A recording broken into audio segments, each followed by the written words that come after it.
already chopped sweet ham that I fried a while ago, or stir fried. Just fried.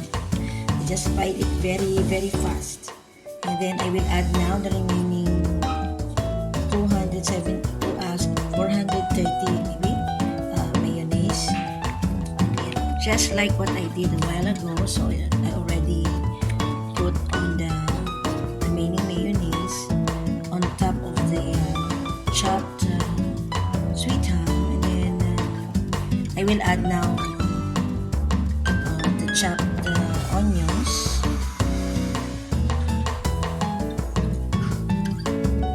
and then mix it with salt.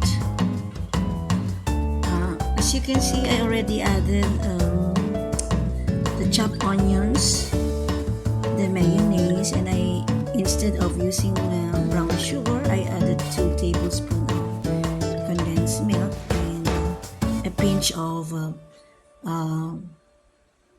black pepper or powdered black pepper, and then mix it again thoroughly so that the mixture will blend well. Ito na ang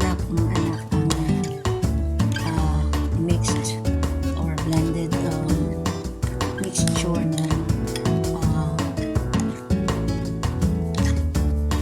ham bread spread. Okay, then I'll put it again in a sterilized bottle, and then afterwards I will put it again in the refrigerator.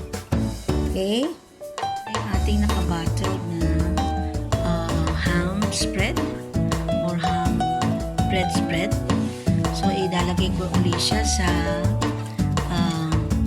refrigerator for quite some time before I'll use this or spread it